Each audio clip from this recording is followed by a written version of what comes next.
Alikuwa Samsoni, mtu ngumi jiwe, mtu kidali. Huyo Samsoni alikuwa mwamba kinoma mwanangu. Huyo mwamba alikuwa mwamba kiasi kwamba siku moja ile anakatiza lodi hivi mwanangu, sasa kutana na Simba. Simba akataka kumletea mizevezo, akamwambia nakuchukulia kama nyau tu. Kamweka hapa mwanangu, leka mba. Huyo jamaa alikuwa mwamba. Yaani huyo Mungu alimuumba tangu tumboni mama yake, lengo hilo kwamba atazaliwa na ubavu. Ile alikuwa amekuwa ni mnaziri wa Mungu. Wewe mwanangu ameambiwa asiguse kilevi na asinyoe nywele. Kwa hiyo mwanangu alikuwa na uwela mpaka huko kama vile kuna dread fulani hivi na mpaka humu.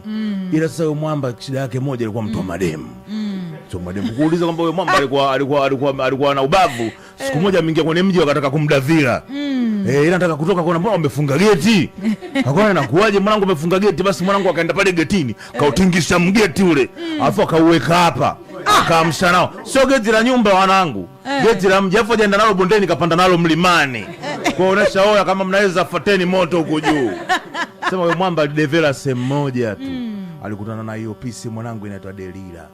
Hiyo ndo mwanangu mmekuja kumletea mizevezo mwishoni mwanangu. Wewe Delila mwanangu, watu wakija kuleta miausu Samsoni na hapa vitasa mzee kule. Kuna kuja watu kibao wanaruka nao. Sasa Delila kabidi amuulize jamani, wewe kaka jamani, hiyo miguvu inaitoa wapi?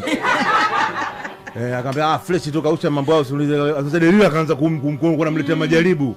Wewe baba unashinda kuniambia nguvu zako. Akamwambia alipomsumbua sana akamwambia sikia, wakinifunga kamba mpya mimi mwanangu bora nguvu zinaisha.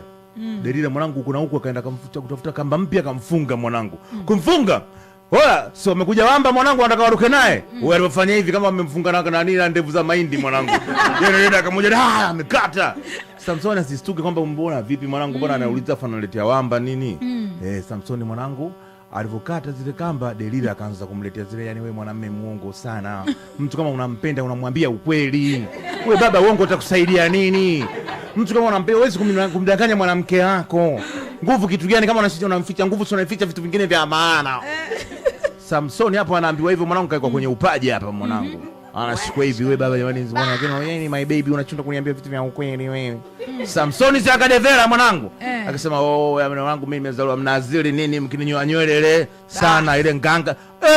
Mwanangu kuja kustuka mwanangu ameshikwa na usingizi, watu wamekula vishungi mwanangu.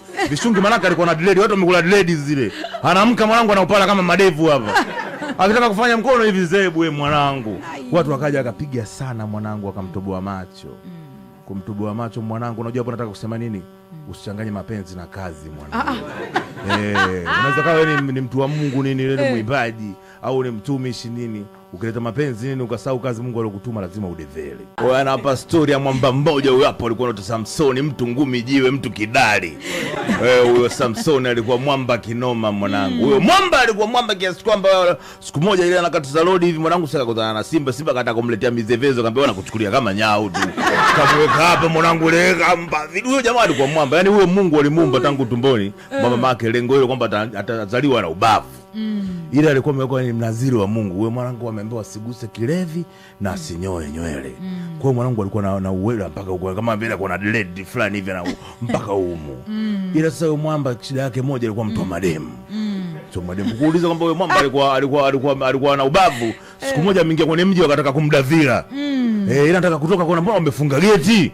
Akaona inakuaje mwanangu umefunga geti? Basi mwanangu akaenda pale getini, kautingisha mgeti ule. Alafu akauweka hapa. Akamsha nao. Sio geti la nyumba wanangu.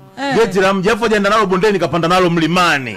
Kuonesha oya kama mnaweza fateni moto huko juu.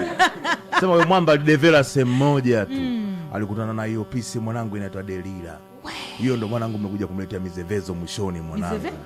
Wewe Delila mwanangu, watu wakija kuleta miausu Samsoni na hapa vitasa mzee kule. Kuna kuja watu kibao wanaruka nao. Sasa Delila kabidi amuulize jamani, wewe kaka jamani, hiyo miguvu inaitoa wapi? Akamwambia fresh tu kausha mambo yao usiulize. Sasa Delila akaanza kumletea majaribu.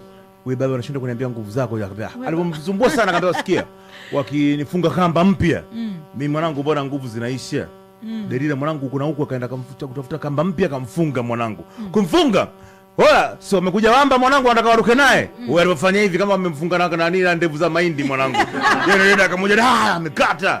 Samsoni asistuke kwamba mbona vipi mwanangu, mbona anauliza afa analetea wamba nini? Samsoni mwanangu alivokata zile kamba, Delila akaanza kumletea zile, yani wewe mwanamume muongo sana. Mtu kama unampenda unamwambia ukweli. Wewe baba uongo utakusaidia nini? Mtu kama unampenda huwezi kumdanganya mwanamke wako. Nguvu kitu gani kama unamficha nguvu, sio unaficha vitu vingine vya maana. Samsoni hapo anaambiwa hivyo, mwanangu kaikwa kwenye upaji hapa mwanangu. Anashikwa hivi, wewe baba jamani, wewe ni my baby, unachunda kuniambia vitu vya ukweli wewe. Samsoni si akadevera mwanangu. Akasema mwanangu mimi nimezaliwa Mnaziri nini, mkininyoa nywele sana ile nganga. Mwanangu kuja kustuka, mwanangu ameshikwa na usingizi, watu wamekula vishungi mwanangu. Vishungi mwanangu alikuwa na dread, watu wamekula dread zile. Anaamka mwanangu anaupala kama madevu hapa. Akitaka kufanya mkono hivi zebu wewe mwanangu. Watu wakaja akapiga sana mwanangu, akamtoboa macho. Kumtoboa macho mwanangu, unajua hapo nataka kusema nini? Usichanganye mapenzi na kazi mwanangu. Unaweza kawa wewe ni mtu wa Mungu nini, wewe ni mwimbaji au ni mtumishi nini, ukileta mapenzi nini ukasahau kazi Mungu aliyokutuma, lazima udevele. Wewe hapa story ya mwamba mmoja huyo hapo.